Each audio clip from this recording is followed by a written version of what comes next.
नमस्ते। आज के इस खास एक्सप्लेनर में हम सभी का बहुत बहुत स्वागत है। आज का हमारा लक्ष्य सिर्फ कुछ शब्दों का रट्टा मारना बिल्कुल नहीं है, बल्कि एक बहुत ही मजबूत वोकैब्युलरी यानी शब्दावली तैयार करना है। देखिए, जब हम किसी शब्द का असली मतलब और उसे इस्तेमाल करने का सही तरीका समझ जाते हैं ना, तो वो अपने आप हमारी रोजमर्रा की बोलचाल का हिस्सा बन जाता है। तो चलिए मिलकर अपनी अंग्रेजी को और भी ज्यादा असरदार बनाते हैं। एक बड़ा ही सीधा सा सवाल है जो हम सबके दिमाग में अक्सर आता है। क्या हम बिना हिचकिचाए एकदम कॉन्फिडेंस के साथ इंग्लिश बोलना चाहते हैं?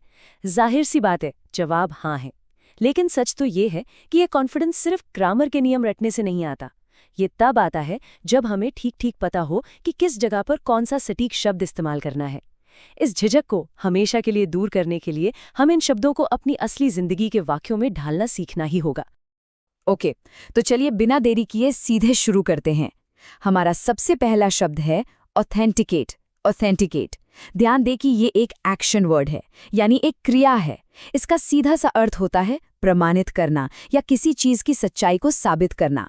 सोचिए, आजकल हमारी इस डिजिटल जिंदगी में ये शब्द कितनी बार सामने आता है ना। इसे एक बहुत ही आम उदाहरण से समझते हैं।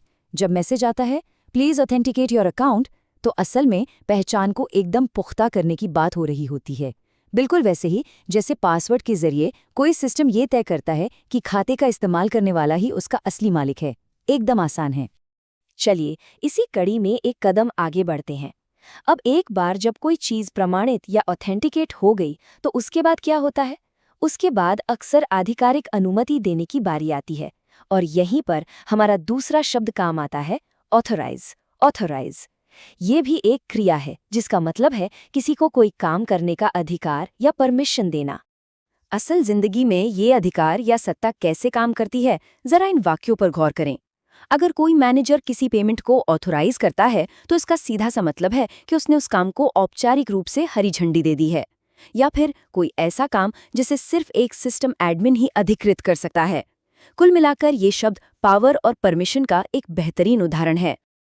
अपनी इस शब्दावली की कहानी में एक और दिलचस्प मोड़ लाते हैं। जरा सोचिए, जिन कामों को हम रोज रोज ऑथोराइज करते हैं, क्या उन्हें बार बार खुद ही करने की जरूरत है? बिल्कुल नहीं। तकनीक के इस शानदार दौर में हम चीजों को खुद ब खुद चलने के लिए सेट कर सकते हैं, और बस इसी प्रक्रिया को कहते हैं ऑटोमेट। ऑटोमेट ये भी एक क्रिया है जिसका अर्थ है किसी प्रक्रिया को पूरी तरह से स्वचालित कर देना। उदाहरण के लिए, जब कोई बड़ी कंपनी अपने सिस्टम को ऑटोमेट कर देती है, तो मशीनें या सॉफ्टवेयर वो काम अपने आप करने लगते हैं जो पहले इंसान किया करते थे। इससे होता क्या है? हमारा बहुत सारा समय तो बचता ही है, साथ ही गलतियों की गुंजाइश भी ना के बराबर रह जाती है। आज की कॉर्पोरेट दुनिया का ये एक बेहद जरूरी शब्द है। वोकैब्युलरी के इस मजेदार सफर को बस कुछ सेकंड के लिए रोकते हैं। अगर हम सभी इसी तरह हर दिन बिल्कुल आसान तरीके से नए नए अंग्रेजी शब्द और उनके सही इस्तेमाल को सीखना चाहते हैं, तो सब्सक्राइब करना बिल्कुल न भूलें। मिलकर सीखने का ये सिलसिला ऐसे ही मजे से आगे बढ़ता रहेगा। अब जो बात वाकई बहुत दिलचस्प है, वो ये कि हमारा अगला शब्द बैलेंस एक ही समय में एक क्रिया भी है और एक संज्ञा भी, यानी एक्शन भी और अवस्था भी। इसका अर्थ होता है संतुलन बनाए रखना या फिर समतोल की स्थिति में होना। इन दोनों वाक्यों के बीच के बारीक अंतर को समझना बहुत ही मजेदार है। पहले वाक्य में बैलेंस एक काम है, जहां हम अपने दफ्तर और निजी जिंदगी के बीच प्राथमिकताओं का संतुलन बिठा रहे हैं, जबकि दूसरे वाक्य में बैलेंस हमारी भौतिक अवस्था है, यानी सीधे खड़े रहने की क्षमता, जिसे खो देने पर कोई इंसान धड़ाम से गिर सकता है। एक ही शब्द, लेकिन देखें संदर्भ के हिसाब से कितनी खूबसूरती से इसका रूप बदल जाता है। जिंदगी के संतुलन से आगे बढ़कर अब जरा बाजार की कीमतों के संतुलन की बात करते हैं। हमारा अगला शब्द है बार्गेन या बारगेन। पिछले शब्द की तरह ही ये भी एक डुअल पर्पस यानी दोहरे काम वाला शब्द है, जो वर्ब और नाउन दोनों रूपों में इस्तेमाल होता है। इसका मतलब है मोल भाव करना या फिर कोई फायदे का सौदा। बाजार में ये शब्द कैसे काम आता है, चलिए देखते हैं। जब हम कहते हैं कि किसी को बार्गेन करना पसंद है, तो यहाँ ये एक क्रिया है, यानी दुकानदार से मोल भाव करने का काम। लेकिन जब हम कहते हैं this dress is a good bargain, तो इसका मतलब है कि हमें वो चीज बहुत ही किफायती कीमत पर मिल गई है। यहाँ ये एक नतीजे यानी संज्ञा के रूप में उभर के आता है। बाजार की उस चहल पहल से ध्यान हटाकर अब हम अपने निजी आचरण की ओर आते हैं। हमारा छठा शब्द है बिहेव।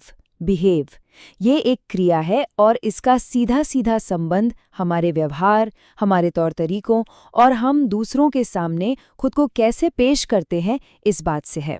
किसी खास जगह पर सही तरीके से पेश आने को हम कैसे दर्शाते हैं, चाहे किसी को बिहेव प्रॉपरली कहकर अदब याद दिलाना हो या फिर किसी बच्चे के क्लास में अच्छे बर्ताव की तारीफ करनी हो।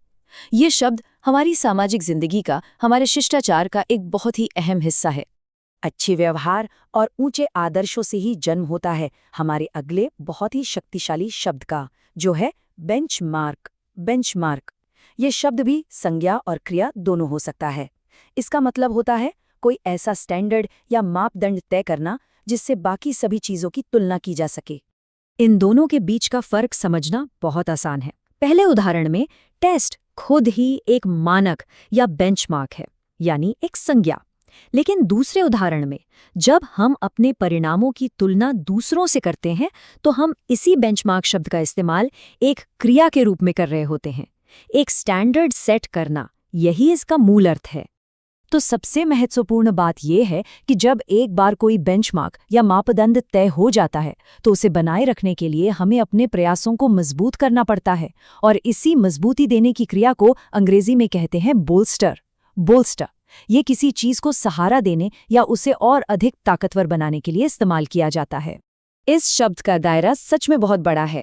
कोई नई सरकारी नीति किसी देश की पूरी अर्थव्यवस्था को बोल्स्टर यानी मजबूत कर सकती है, और ठीक उसी तरह हम इंसान किसी मुश्किल वक्त में अपने खुद के आत्मविश्वास को बोल्स्टर करने या बढ़ाने की कोशिश करते हैं। अब चलिए मिलते हैं एक ऐसे शब्द से जो तब बहुत काम आता है जब हमारे सामने कोई बहुत बड़ी रुकावट आ जाए। ये शब्द है बाईपास। ये नाउन और वर्ब दोनों है, जिसका मतलब है किसी बाधा या समस्या से सीधे सिर टकराने के बजाय उसके बगल से या उसे नजरअंदाज करते हुए शांति से आगे निकल जाना। ये शब्द हमारी जिंदगी में कई तरह से लागू होता है। एक तरफ हम भौतिक सड़कों की बात करते हैं जो शहर के भारी भरकम ट्रैफिक को बाईपास करके बाहर निकल जाती हैं, और दूसरी तरफ सोचिए किसी बातचीत या मीटिंग में कोई ऐसा मुद्दा आ जाए जिससे फालतू की बहस छिड़ सकती है, तो हम समझदारी दिखाते हुए उस मुद्दे को ही बाईपास कर देते हैं। कमाल का शब्द है ना?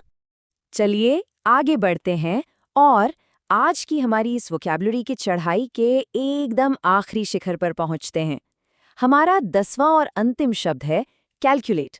कैलकुलेट ये एक क्रिया है जिसका बड़ा ही स्पष्ट और सीधा अर्थ होता है गणना करना या किसी चीज का हिसाब लगाना। हमारे रोजमर्रा के जीवन में हिसाब किताब का कितना महत्व है ये हम सब जानते हैं।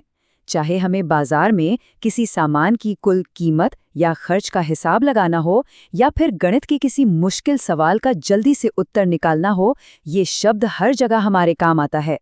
ये हमारी सटीक और तेज होने की क्षमता को दर्शाता है। तो चलिए एक बार फटाफट उन 10 नए मजबूत पिलर्स या स्तंभों पर नजर डालते हैं जिन्हें हमने अभी अपनी शब्दावली के लिए मिलकर तैयार किया है। Authenticate, authorise, automate, balance, bargain, behave, benchmark, bolster, bypass और कैलकुलेट। इन शब्दों के अर्थ और इनके सही संदर्भ को अपने दिमाग में एकदम मजबूती से फिट कर लीजिए। खैर, इस मजेदार चर्चा को यहीं विराम देते हैं। अगर ये एक्सप्लेनर मददगार लगा हो तो इसे लाइक करें, दोस्तों के साथ शेयर करें और आगे भी ऐसे ही मजे में सीखते रहने के लिए चैनल को सब्सक्राइब जरूर करें। लेकिन जाने से पहले हमारे लिए एक छोटी सी चुनौती है। इन 10 शब्दों में से कौन सा एक शब्द ऐसा है जिसे हम आज ही अपनी असली बातचीत के किसी वाक्य में इस्तेमाल करने वाले हैं? सोचिएगा जरूर। हमारे साथ जुड़े रहने के लिए बहुत धन्यवाद।